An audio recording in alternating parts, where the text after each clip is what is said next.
sin poderes económicos.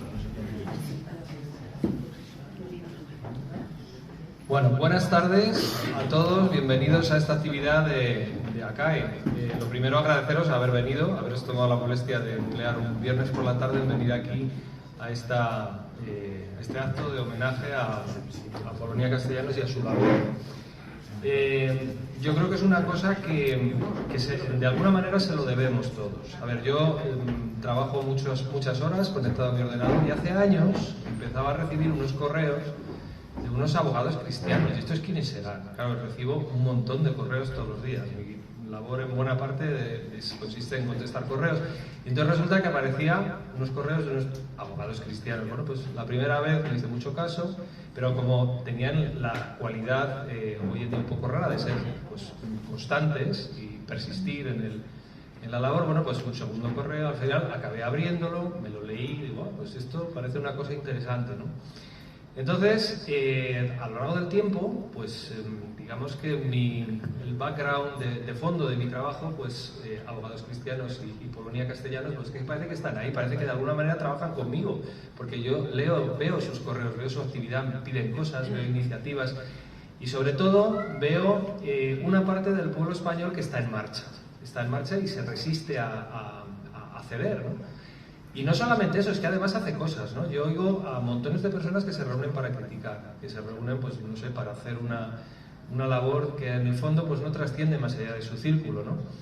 Y sin embargo esto es una labor que tiene un resultado, y además tiene un resultado que es incluso arriesgado, porque bueno, pues en los tiempos que corremos el enemigo que está enfrente pues no juega muchas veces limpio, sino justo lo contrario. No hay más que mirar un poco en internet para ver lo que se cuenta de abogados cristianos. Muchas veces pues son cosas que vamos, sin fundamento, pero ahí está, porque es la calumnia, ¿no? Son armas de alguna manera de baja estofa, ¿no? Pero a pesar de todo, a pesar de este huracán que estamos padeciendo, pues los que tenemos un sentido cristiano de la vida, pues ahí está Abogados Cristianos haciendo su trabajo de hormiguita, su trabajo de lucha en aquellos puntos donde se les necesita, un poco de apagafuegos, ¿no? Yo creo que es una labor, desde mi punto de vista, encomiable. Y además, por otro lado, muy necesaria porque, lejos de criticar, lejos de hablar con el de al lado, lejos de la conversación de cafetería, de bar, que eso se da muchísimo en España, ¿no? La gente que se reúne a hablar y luego pues eso no tiene ninguna consecuencia. Pues ellos han puesto manos a la obra, han montado una organización que trabaja en una cosa que es muy necesaria, que es la defensa legal de ciertos valores que hoy en día están en el punto de mira, ¿no?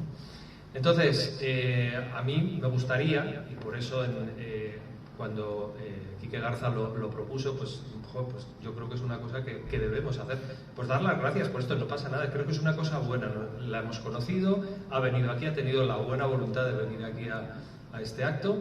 Y yo creo que debemos darle las gracias por lo que está haciendo, porque es una cosa, ya digo, que es necesaria, ¿no?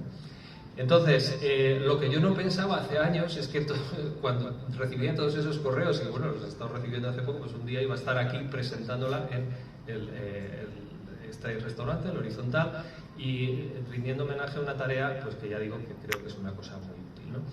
Entonces, bueno, pues poco tengo que decir, porque sí me gustaría que ella nos dijera algo, que nos contara un poco en primera persona cómo ve ella su tarea, qué inputs recibe, ¿no? de la gente bueno, pues con la que se relaciona, que nos contara un poco cómo es Abogados Cristianos por dentro, ¿no? Qué es lo que hace ella, es una experiencia que yo creo de la que podemos aprender mucho, ¿no?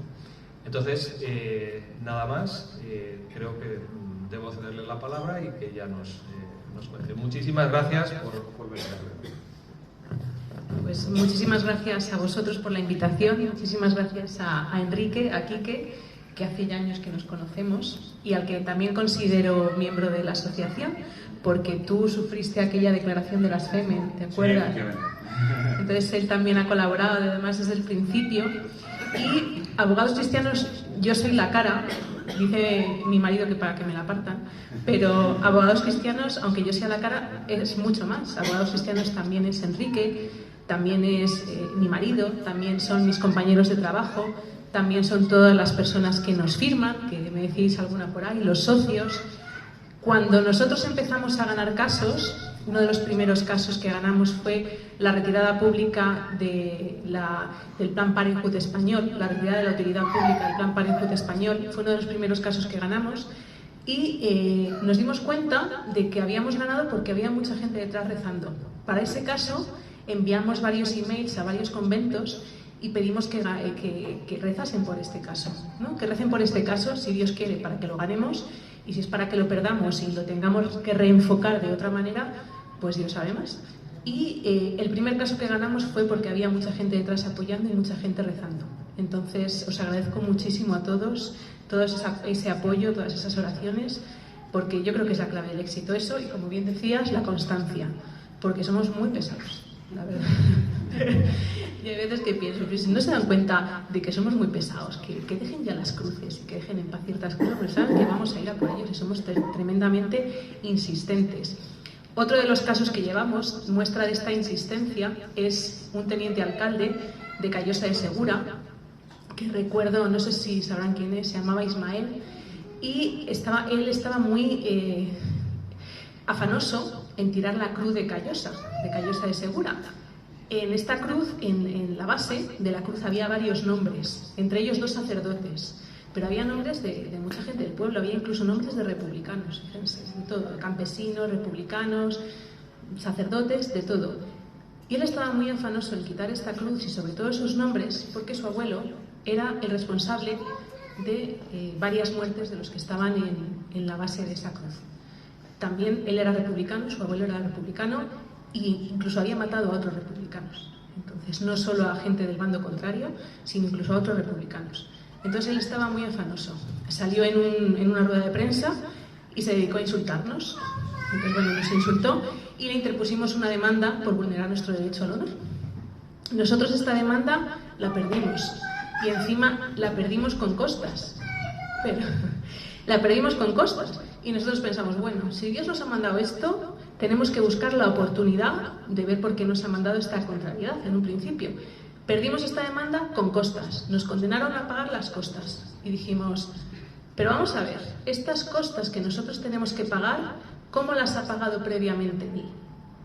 Y resulta que él, su defensa, la había cargado al ayuntamiento y además se la había encargado a un amigo suyo, por cierto, un abogado que es la mano derecha de Garzón, ex juez Garzón.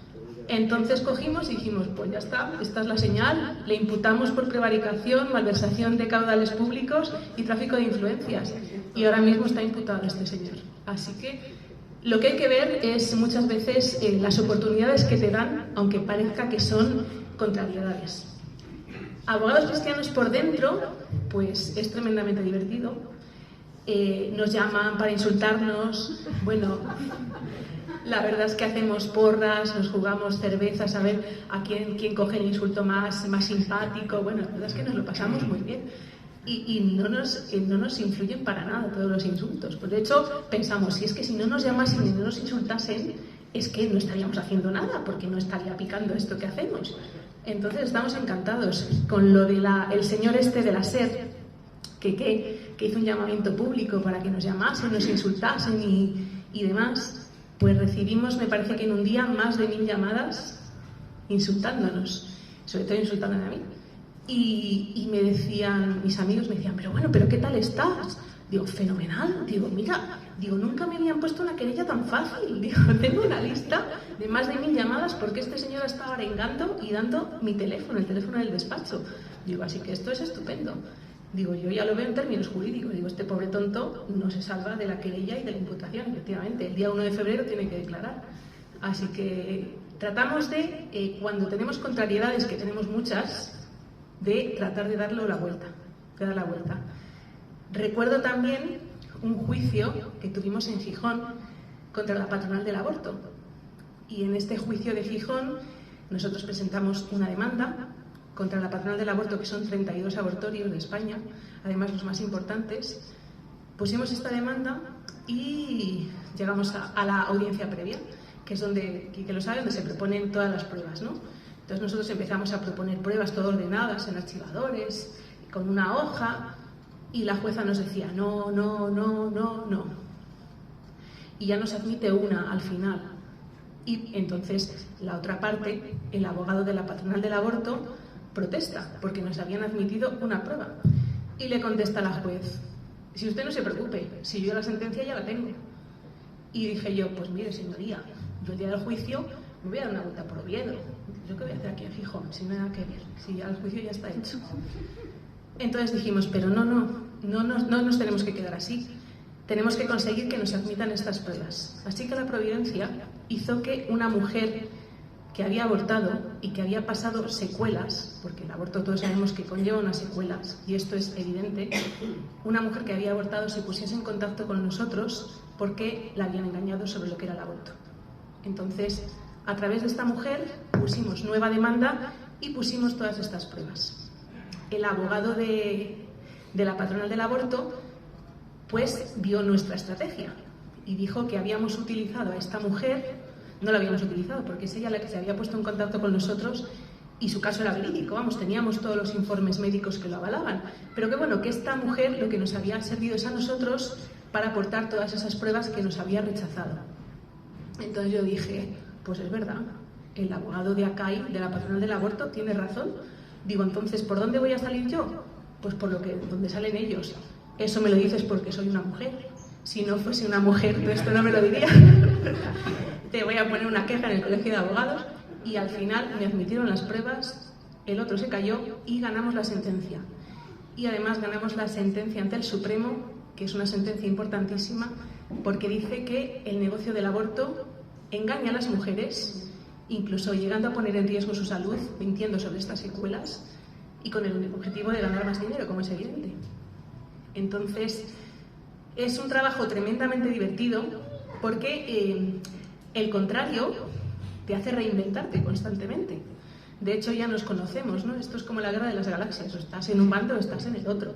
Entonces, el abogado que suele estar enfrente, que es el abogado de las Femen, tú le habrás conocido, el abogado de las Femen es el abogado de Willy Toledo, es el abogado de varios yihadistas de los atentados de Atocha, es el abogado de este señor argentino que mató al que iba unos tirantes de la bandera de España.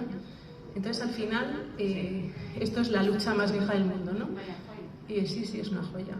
Y estás en un sitio o estás en el otro. Pero claro, el enemigo que está enfrente te obliga a ser muy audaz, ahí siempre con la verdad por delante, pero a ser muy audaz y tratar de imaginar y hacer lo imposible. Entonces te hace un poco, pues eso, ser más espabilada, investigar, imaginar, y por eso es tan divertido, ¿no? No son demandas al uso, que puedas cortar y pegar, cada caso es totalmente diferente.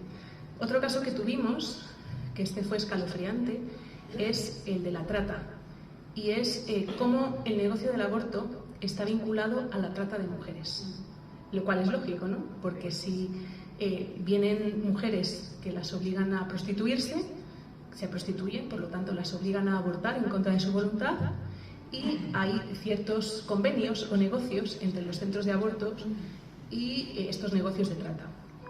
Entonces, a estas mujeres que las obligaban a prostituirse y luego a abortar, las amenazaban con vudú. Yo jamás pensé que me iba a encontrar en un expediente judicial y en un atestado los tarros del vudú y los restos de animales muertos. Pero ahí te das cuenta de que realmente está todo involucrado, ¿no? El vudú, el aborto, la trata y la prostitución. Te das cuenta del mal, ¿no? Y llegas a oler hasta al azufre de los que están ahí. Entonces era tremendo. Y era tremendo ver la historia de esas niñas. Por cierto, nosotros lo que quisimos con este juicio fue que saliese de alguna manera todo este negocio que hay debajo de la trata vinculada con el aborto, y a mí durante el juicio, que duró 2 días, 6 horas cada día, no me dejaron pronunciar la palabra aborto. Y dije, pero bueno, si yo en el escrito de acusación he imputado un delito de aborto, ¿cómo no puedo decir la palabra aborto? No me dejaron mencionar la palabra aborto en la Audiencia Provincial de Madrid. Testificó la policía, y la policía, que es la que había rescatado a estas niñas de este burdel, decía que no entendía por qué no estaban imputados y condenados los responsables de Predator, que era uno de los abortorios que estaban relacionados con esta trata. Y eso lo decía la propia policía. Entonces Fíjense también la judicatura, cómo está de pervertida, ¿no? De manipulada. A mí cuando dicen los de Podemos lo de los jueces fascistas y jueces fachas, digo, jolín, a mí no me toca ninguno, no que la suerte tengo, pero está totalmente manipulada, está al margen de la ley muchísimas veces. Ese ejemplo de yo la sentencia ya la tengo antes del juicio, no dejarme hablar del aborto, en ocasiones nos han faltado hojas de los expedientes, no nos notifican cosas, nos enteramos de juicios por la prensa.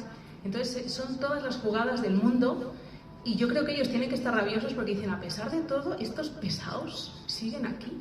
Y efectivamente, y seguimos ahí, y nos hacen jugadas, y nos levantan cautelarísimas, y volvemos a poner otras. Y yo creo que los jueces ya no saben cuántas llevamos. Por ejemplo, en el caso del Parque Ribata de Castellón, nos tuvimos que hacer un esquema porque hemos puesto más de 20 cautelarísimas. Y de momento seguimos defendiendo la cruz, y ahí sigue, de momento. Pero tendrían que darse cuenta que somos muy pesados. Y yo creo que, sobre todo, lo que más les frustra a ellos no es que ganemos, que perdamos, sino que seguimos ahí y que a pesar de todo seguimos ahí. Entonces yo creo que eso es lo más importante. Cuando llegó la sentencia, esta sentencia del Tribunal Supremo contra la patronal del aborto, pues yo estaba desayunando y abrí el email y vi la notificación de la procuradora y le dije a mi marido, ya ha llegado el día. Y él se puso nervioso pensando que iba a dar a luz cuando faltaban 3 meses. Y le dije que no, que ha llegado la sentencia. Digo, ¿lo ves? Queda esperanza. Y yo creo que eso es lo más importante. La esperanza, saber que a pesar de todo se pueden ganar cosas, a pesar de todo tenemos que luchar y yo creo no desfallecer. Es lo más importante y yo creo que es lo que más les irrita, que a pesar de todo, de las jugadas, de las contrariedades, de los scratches, nos han hecho 3 scratches en el despacho y seguimos ahí y no nos doblegan. Y yo creo que eso es lo más importante. Yo ahora a vuestra disposición para si queréis hacerme alguna pregunta, si queréis que hable de casos, yo aquí estoy entre amigos, así que lo que queráis. Bueno, primero tengo que darte las gracias a ti, Alfonso, y a tus hijas, porque están aquí. Por supuesto también a la gente que ha venido, algunos haciendo un enorme esfuerzo. Os he contado, Polo, cómo es la asociación hoy, lo que lucha, ¿no? Si hay algo que admiro es la gente, como decía Bertolt Brecht, ¿no? Hay hombres que luchan un día y son buenos, hay hombres que luchan un año y son mejores, pero hay los que luchan toda la vida, esos son los imprescindibles. Bueno, un poco Polo es así, Polo y Alfonso y también sus hijos. Es una familia la que está luchando, es una familia que se está entregando. Yo los conocí muy jovencitos, que yo creo que acababa de tener la hija mayor, que era la más pequeña. Entonces estábamos en un colegio o en una escuela de idiomas, me parece que era, en la calle Núñez de Balboa, y correteaba por ahí y tal, y empezaba a luchar, venía de Valladolid, tirando de una situación que en ese momento era incipiente, pero siempre ha tenido unos principios muy claros y ha luchado por esos principios con una valentía extraordinaria, con Alfonso a su lado, con su familia a su lado. Y a mí eso me parece admirable. Me parece admirable. Creo que ese es el motivo que nos ha traído todos aquí, para arroparle, para darle las gracias, y para defender juntos, defender con ella y con ella cuando nos necesite también. Esos valores que hoy en día se están arrastrando por los campos de España, ¿no? Quería deciros también que efectivamente algunas cosas que he contado me resultan muy familiares, porque alguna vez la he vivido con ella. Es decir, por ejemplo, el tema de FEME. Tú conocías al Pintas Colorado, aquel abogado que representaba a FEME en un juicio, que consiguió, además, la declaración de un comisario de policía, que cuando le tomé declaración dijo que, FEME, o sea, los voy a situar, era... 3 mujeres se ataron a la cruz de la Almudena, totalmente desnudas, se encadenaron con un candado y tiraron la llave, ¿no? Bien, ya vamos a declarar al comisario de policía que intervino, y el comisario de policía, cuando empezamos a hacer las preguntas, lo primero que dijo es que él había acudido a un centro cívico, o sea, centro cívico Catedral de la Almudena. Lo segundo, que él había encontrado a 2 señoras manifestándose pacíficamente en una estructura vertical con una tabla horizontal que cruzaba la estructura vertical. Esto delante de un juez. Luego lo segundo, que se retiró voluntariamente. Yo le pregunté que si voluntariamente era cortando la cadena con una cizalla, que es lo que tuvo que hacer la policía. Y me dijo, sí, efectivamente, pero no se pusieron. Bueno, no sé qué pasa aquí. Censura. Nos están grabando, menos mal que hay uno de COPE que pueda hacer esto. Bueno, como nos vamos a escuchar, continúo, ¿no? Sí. Esto es un poco lo que a mí me ha tocado esa anécdota, como me tocó otra, cuyo final ignoro, pero que me pareció espectacular, que fue la de Miguel Temprano en Collado Villalba, después de manifestarse también en la puerta de casa de Pablo Iglesias con una bandera gritando "Viva España y viva el rey", algo tremendamente fascista, ¿no? Que le costó la detención, le costó una grabación que tuve que visualizar yo, y vi que pensábamos que nos íbamos a encontrar algo terrorífico, yo que sé, que se había metido una cámara por dentro de casa de Pablo Iglesias, iba a encontrarse a Pablo y a Irene en Desabillé, ¿no? O algo así, ¿no? Bueno, pues no sería absolutamente nada, nada, solamente sería un codo. Yo le pregunté al juez que si un codo era una violación de la intimidad o que... El juez estaba temblando, no sé cómo terminaría aquella historia, pero el pobre hombre al final es que estuvo detenido, se lleva el lío. La publicidad de Podemos fue monstruosa, y ignoro ya el resultado final de la trayectoria de este asunto. Miles de asuntos, me imagino, que os podría contar por Polonia, y por supuesto Alfonso, que siempre está con ella, ¿no? Apoyando en todo lo que necesita. Bien, nosotros le hemos invitado hoy precisamente porque pensamos y admiramos a la gente y a las instituciones, en este caso la institución de abogados cristianos, que creo que además ahora hay una fundación ya también de abogados cristianos, ¿no? Que yo ahí no he llegado debido a que estos últimos años me estoy dedicando casi en exclusiva al mundo universitario, o sea, algunos juicios que llevo como gustosamente hice lo de Miguel Temprano, pero la vida universitaria me está absorbiendo demasiado. Pero sí que es cierto que esas instituciones tan potentes, tan poderosas, tan valientes, tan honestas, tan limpias, que tienen esa limpieza que no tienen los partidos políticos, con personas tan dignas como esta familia, pues creo que se merecen el aplauso, el cariño y además la copa por la cual vamos a brindar por esta Navidad los socios y amigos de acá. Muchas gracias, Polonia, y preguntar lo que queráis.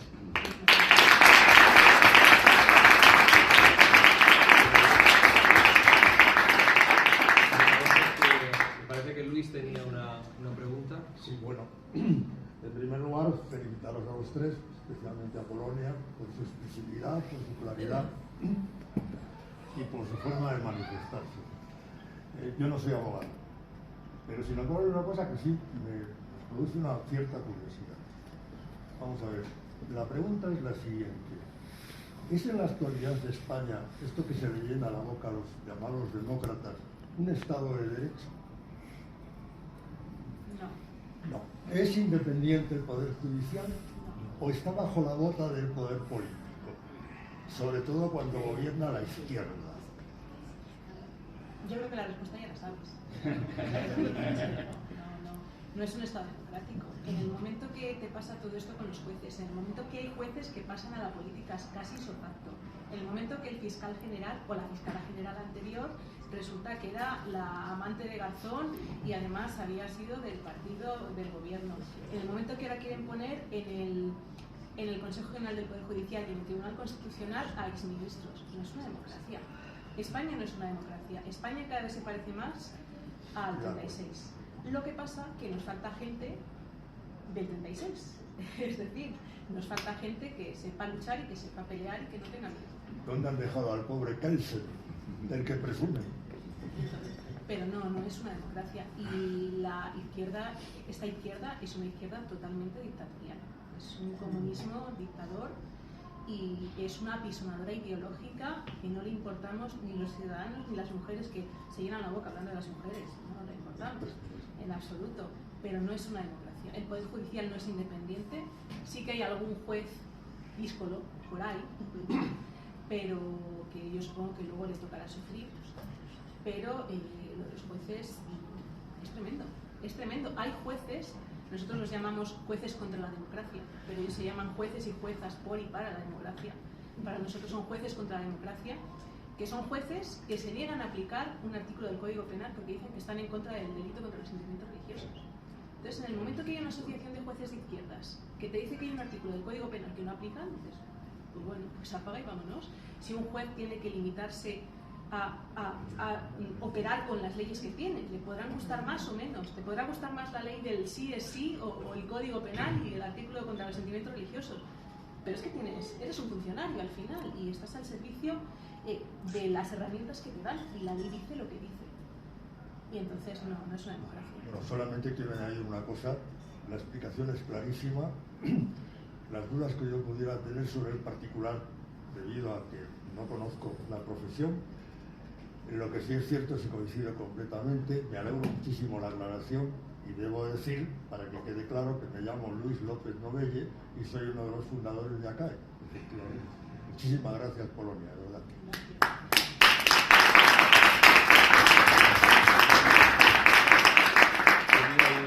Una pregunta. En Polonia quisiera saber si algún político, congresista o senador de algún partido se ha ofrecido a dar voz a todo lo que estáis haciendo, si os apoyan, porque es que yo veo como ciudadano que actualmente a mí mis padres me han enseñado a respetar la ley y la democracia. Y la sensación que tengo yo como ciudadano es que eso ya no existe.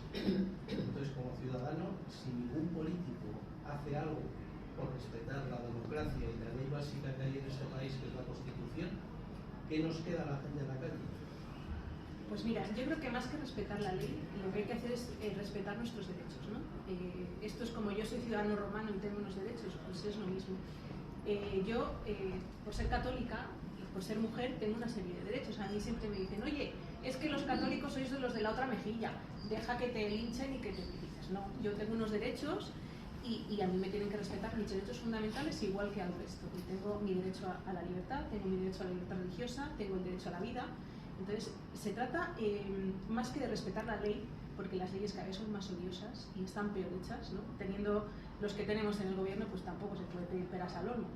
Pero se trata de que te respeten tus derechos. Entonces, las personas tenemos que hacer valer nuestros derechos y no callarnos. Porque creo que también si hemos llegado hasta aquí es en parte culpa nuestra. Porque cuando nos han empezado a meter cosas con un embudo, es que nos hemos callado y hemos tragado lo indecible. Yo la verdad es que todavía no me llego a creer que con todo lo que está pasando no haya habido una explosión cívica y este gobierno se haya tenido que ir corriendo. Entonces yo todavía no me lo explico, porque yo sé que los españoles tenemos nervio. Hemos echado a los franceses, a los comunistas y a los moros, es cosa que casi nadie ha hecho en la historia. Entonces yo no me explico cómo todavía tenemos la sangre, no sé, la tenemos apagada o coagulada, o no sé cómo la tenemos para no haber saltado. Menos mal que no hay micrófonos,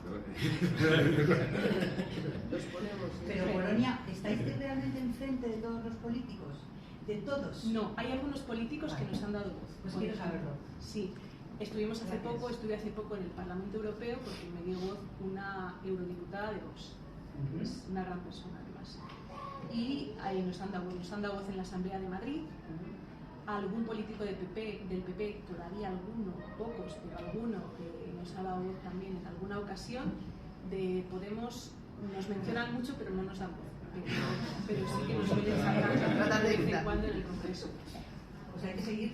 Sí, claro, cada vez que nos mencionan decimos estupendo. Pero yo, y para acabar, es lo único que digo. Se están creando leyes, artículos que desarrollan una ley, que son totalmente inmorales, que van en contra de todo. Yo, como ciudadano, tengo, digamos, obligación a cumplirlas, pero ya no las cumplo. Entonces, la otra cuestión es que me siento perseguido. Y si de manera legal o política yo no puedo enfrentarme a lo que está pasando, ¿qué opción me queda? Es que yo para mi hija y mi nieta veo el futuro muy negro. Bueno, al final Dios... Perdona, acabo. No se están aplicando artículos de la Constitución que se están pisoteando y muy graves como el artículo 8. Yo veo, por ejemplo, a la Guardia Civil callada al Ejército. Yo no digo que se levanten en armas, pero que digan algo. Su Majestad el Rey algo debería decir. Yo estoy convencido que si en vez de estar el rey que tenemos ahora está Juan Carlos, algo habría dicho ya. No sé, es que yo veo... Bueno, yo más de Juan Carlos que de Felipe II, pero Yo creo que es verdad que las leyes son injustas. Santo Tomás de Aquino decía que no estamos obligados a respetar leyes injustas, es más, llamaba a la desobediencia. Entonces nosotros lo que hacemos es con la ley buscar los resquicios para tratar de buscar la justicia y la defensa de los derechos fundamentales. Pero un cristiano no está obligado es más, está obligado a desobedecer leyes injustas, no a aplicarlas ni seguirlas al pie de la letra, todo lo contrario. Yo creo que es el momento de la sociedad civil. Hay políticos que yo creo que son buenos. Yo conozco a políticos, unos cuantos del PP, algunos más de Vox, la verdad, de Ciudadanos no sé si alguno, del PSOE y de Podemos no. Pero creo que hay políticos buenos, pero creo que no tenemos que dejarles toda la responsabilidad. Creo que es el momento también de la sociedad civil y de empezar a levantarnos. Yo creo que al gobierno lo que más miedo le puede dar es el levantamiento ciudadano. También os digo, cuando a raíz de la pandemia aprovecharon para restringir, casi prohibir las misas y en los lugares de culto, nosotros interpusimos cautelares y nada, nos las tiraban y volvíamos a poner cautelares y nos las tiraban. De hecho, un día llamé al Tribunal Superior de Justicia de Castilla y León y dije, pero hombre, ¿de qué vais? Sois unos sinvergüenzas. Me pusieron un apercibimiento y al final dije, vale, pues si no vamos por aquí, pues vamos a poner las cautelares y a convocar una manifestación. Convocamos una manifestación al día siguiente de las cautelares. A los 3 días nos admitieron. Entonces, cuando habíamos estado peleando y peleando. Entonces, yo creo que hay 2 patas importantes, que es la defensa jurídica y la denuncia jurídica, que es lo que hacemos nosotros, pero creo que hay otra parte importante, que es que vean que nos estamos enterando de lo que está pasando y que nos vamos a levantar. Y creo que para eso es importante la información. A mí me dio mucha pena ayer lo de España, pero es que te das cuenta de que nos anestesian, que nos venden 4 cosas y que estamos anestesiados y que la gente no se está dando cuenta del momento por el que estamos pasando. Entonces yo creo que primero es la información, de decir, mira, que es que te está pasando esto, esto y esto y no te estás enterando de nada, que es que a tus hijos en el colegio les están diciendo esto y no te estás enterando. Y yo creo que lo primero es informar a la gente de lo que está pasando y después, pues yo creo que tendrá que haber algún tipo de reacción social, porque esto, la izquierda eso lo maneja muy bien y por cosas mucho más mínimas se han levantado, pero yo creo que tiene que haber reacción social y creo que es la época de la sociedad civil también. Creo que tu marido quería decir algo por allí. Sí. Yo quería decir lo que veo en casa, que es cuando ocurre una injusticia, que a esta señora Polonia no le entre en la cabeza que algo pueda pasar, empieza a darle vueltas. Esto no lo podemos permitir, y esto no lo podemos permitir. Y entonces, y se tira a lo mejor todo el fin de semana dándole vueltas. Podríamos hacer esto, si no lo otro, si no le pasa allá. Y al final, claro, acaba haciendo algo. Y al final, quizá el tema que ves es el no resignarse con las cosas que nos están pasando y plantarle batalla de una u otra manera con esa creatividad de, bueno, algo se nos va a ocurrir, mejor o peor, pero algo se nos ocurrirá. O sea que yo lo que veo en casa y la verdad es que es una gozada verlo. Muchas gracias. Muchas gracias, Alfonso, y también es una gozada escucharte a ti. Quería preguntarte algo, nuestro querido amigo Pablo Linares y el doctor Cuesta, gran amigo mío, que si quiere, quizás si me permites, que está el pobre Miguel Cuesta desde hace un buen rato pidiendo, ahora te pasamos, Miguel, por favor Miguel, y luego le pasamos a Pablo. Soy Miguel Ángel Cuesta y la verdad es que hemos venido aquí por invitación de Quique y la verdad es que me habéis entusiasmado, ¿no? Porque estamos acostumbrados y muchas veces hablamos en casa y de verdad que estamos totalmente paralizados como pueblo, ¿no? Por todas las leyes, por toda esta visionadora que existe en este país y que somos muy poco concretos en la resistencia, ¿no? Pero yo quería preguntar, yo no soy abogado, ni Carmen tampoco, ¿en qué sentido podemos colaborar con vosotros, sin ser abogados, sino con nuestro entusiasmo, nuestra pasión por resolver y por que el país vaya mejor y difundir todas estas cosas, porque eso también es fundamental? Y como segunda pregunta es el papel del Tribunal Europeo, ¿no? Porque claro, tú has dicho, estamos como en una situación como el año 36, yo la verdad es que la única ventaja de ahora es que estamos en Europa, ¿no? Y que modera, en cierta manera, todo este tipo de cosas, ¿no? Pero me gustaría saber cómo ves la situación del del Tribunal Europeo de los Derechos Humanos, de todas estas cosas? Pues empezando por el final, nosotros tenemos puesta una demanda ante el Tribunal Europeo de Derechos Humanos que la gente ve que, bueno, cuando vulneran tus derechos en España, vas al Tribunal Europeo de Derechos Humanos, ¿no?, como una instancia formal y fundamentada. De las demandas que llegan al Tribunal Europeo de Derechos Humanos, solo se admiten a trámite el 2%. Entonces ya ese porcentaje es bajísimo, Te lo intentan tirar por cualquier cosa. Nosotros interpusimos una demanda por el caso de Abel Azcona, de este señor, que es un merluzo y que hizo una exposición con formas consagradas. Entonces hemos llegado hasta el Tribunal Supremo, hasta el Tribunal Europeo de Derechos Humanos, y ahí está. Además me acuerdo que esto también fue gracias a la Providencia, porque nosotros enviamos la demanda firmada con firma digital, que es como nos piden ahora que firmemos los escritos. Y la mandamos y nos lo devolvieron diciendo que tenía que ser con firma hológrafa, con bolígrafo, y además con bolígrafo azul. Mientras te mandan las cosas y tú contestas, no se suspenden los plazos. Entonces dijimos, bueno, vamos a mandarla, pero a saber cuándo llega a Estrasburgo, aunque lo pongamos urgente. Bueno, nos llegó el último día del plazo y conseguimos que la admitiesen a trámite. Ahí está peleándose en Estrasburgo, pero nosotros tenemos un gran amigo que es francés, que es abogado en Estrasburgo, que nos está ayudando con esta demanda. Se llama Gregor Pupin y es una persona maravillosa. Y él hace poco hizo un estudio de miembros del Tribunal Europeo de Derechos Humanos y del entorno del Tribunal Europeo de Derechos Humanos vinculados con Soros, de la Open Society, y era un porcentaje alarmante. Entonces, es evidente también, si nos ponemos en el lugar de los malos, lo primero que vas a querer controlar es todas las instancias judiciales, y es muy golosa el Tribunal Europeo de Derechos Humanos, entonces ellos van a controlarla. Entonces, el Tribunal Europeo de Derechos Humanos es una esperanza. Bueno, la esperanza nunca se pierde y nunca se sabe lo que puede pasar. En Estrasburgo se ganó el caso Lauchi, que es muy importante, donde dice que las cruces pueden estar en espacios públicos. Pero yo no pondría toda mi esperanza exclusivamente en el Tribunal Europeo de Derechos Humanos por estar como está y por estar como está Europa. Europa saben que a Hungría y a Polonia les está tratando de imponer penalizaciones por defender precisamente la familia, entendiendo que la familia está formada por un hombre y una mujer, por defender la vida frente al aborto y por no implantar y adoctrinar en ideología de género. Entonces les está poniendo sanciones constantemente y tratando de chantajearles. Desde Europa se dijo a los italianos que a ver lo que votabas. Pues bueno, ¿cómo que a ver lo que votas? Votaré lo que a mí me dé la gana. Estos señores que me van a decir a mí. Por cierto, Ursula von der Leyen, que tiene 8 hijos, ¿no? Sí.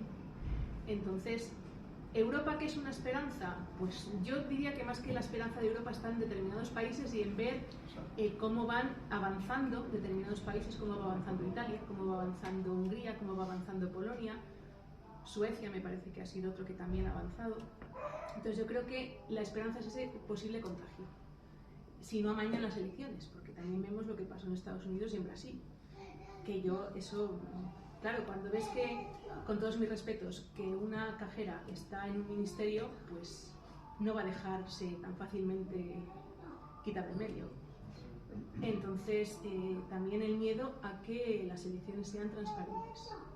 Eso también. Luego, la forma de ayudar, pues de 1000 maneras. Difundiendo lo que os mandamos, que es que hay veces que son cosas tan exageradas que nos dicen no pueden ser verdad. Por ejemplo, yo recuerdo el libro de Gay Sex, que no voy a contar el contenido porque hay niños. El libro de Gay Sex tiene contenidos tan bárbaros que yo le decía a un amigo, es que pone esto, y me decía, no te creo, es amigo mío, que sí que lo pone, dice, que no te puedo creer, digo, míralo, que me lo tuve que descargar, nunca he perdido más, bueno, me costó 3 euros, pero nunca han sido los 3 euros peor invertidos del mundo, porque es una auténtica guarrería. Digo, míralo tú mismo con tus propios ojos lo que pone.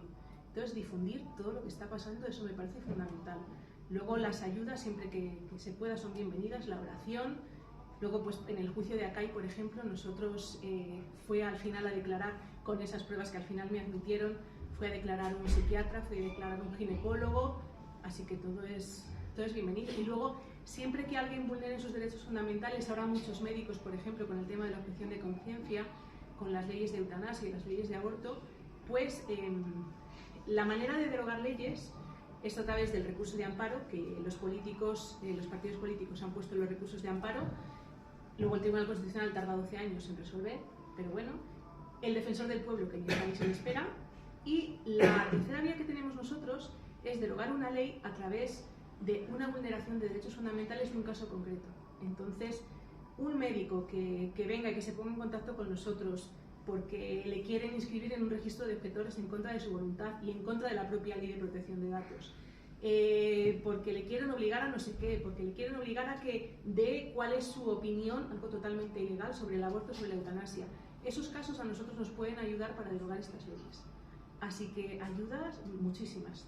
Está todo tan mal que hay muchas maneras de enfrentarse y nosotros encantados de ayudar para derogar estas leyes, para derogar a la gente. Venía en el coche en una reunión telemática y me acordaba del caso de un médico también que tenía puesto un crucifijo, era un médico de familia y tenía puesto un crucifijo en el despacho, y un paciente pues fue a poner una queja porque tenía el crucifijo en el despacho. Entonces Sanidad, no recuerdo si era, me parece que era la Sanidad andaluza, nos dijo que ese crucifijo tenía que quitarle. Y dijimos, ¿por qué? Si esto le ha molestado a un paciente y este hombre lleva 20 años, y además es un médico buenísimo. Le tiene que quitar porque a este le ha ofendido.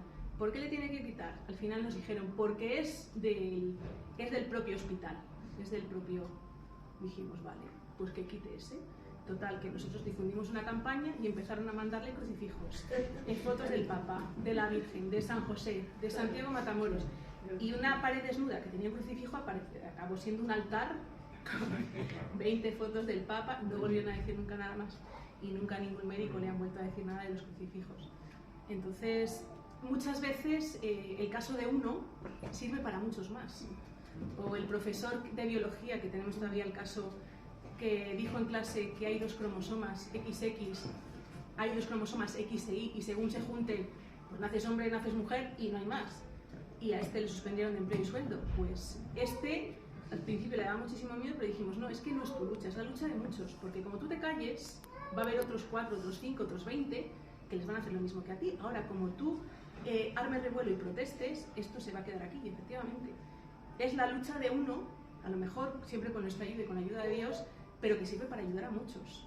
Entonces yo animo a denunciar y a colaborar de muchas maneras.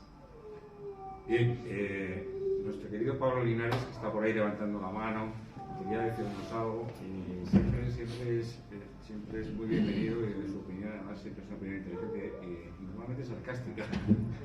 Muchas gracias.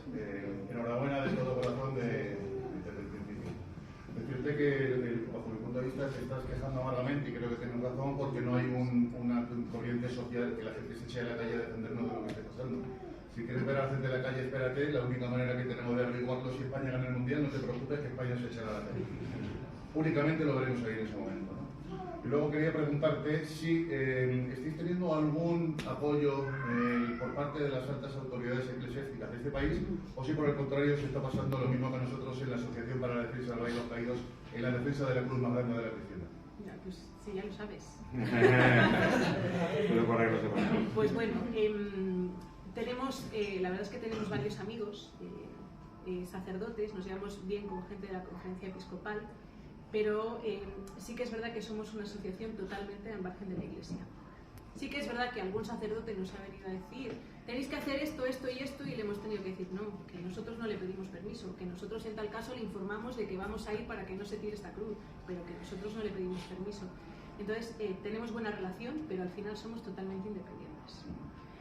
Y pues eso, tenemos buena relación, con algunos podemos estar más coordinados, menos coordinados. El otro día, me parece que es el arzobispo de Valencia, ¿no? El nuevo arzobispo de Valencia, pues nos ha dedicado un artículo estupendo, ¿no? Le hemos tenido que mandar una carta, no sabemos si poner el sello comunista o no, porque a lo mejor ya tienen unos cuantos guardados, pero bueno, pues al final la Iglesia somos todos, entonces hay algo cada uno con su conciencia, lo que está defendiendo y lo que no. Y hay mucha gente pues, que yo creo que tiene la cabeza hecha un lío, la verdad. Entonces, cada uno que haga lo que tenga que hacer.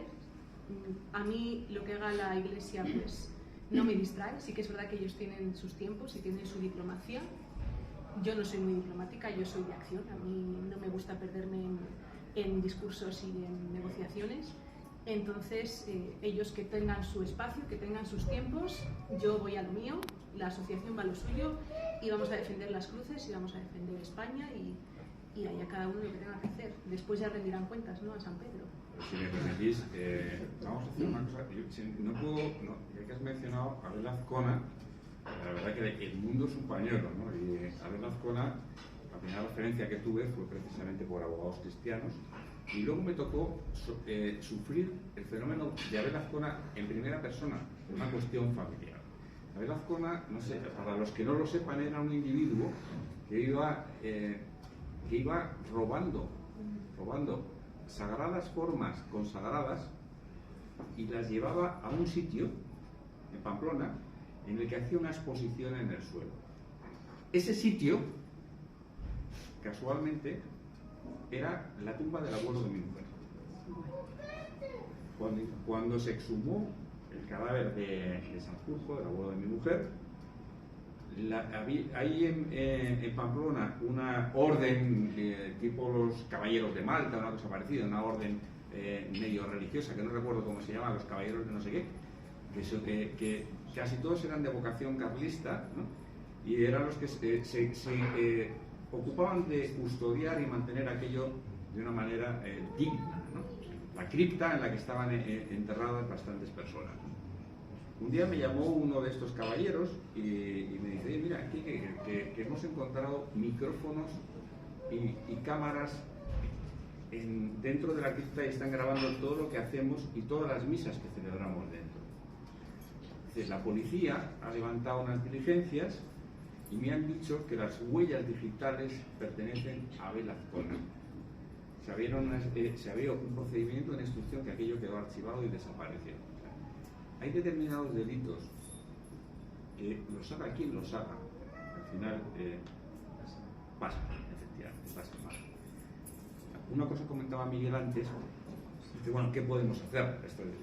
Tú eres médico, no solamente médico, acompañado de una gala sanitaria, desde tu cátedra, desde vuestro entorno, pues tenéis a la Asociación de Abogados Cristianos que seguramente que algo os podrán recomendar y algún paso podemos dar juntos. Hemos venido también pues, para homenajear a la asociación, por supuesto a Polonia y al discreto Alfonso, que siempre está ahí detrás, ¿no?, apoyando a la familia, y que es un gran padre, un gran abogado y una gran persona. Y bueno, es el momento, yo creo, de que todos celebremos con ella este inicio de la Navidad. Nos tomemos un vino con esta familia entrañable, ¿no?, y le demos las gracias todos juntos. Un abrazo.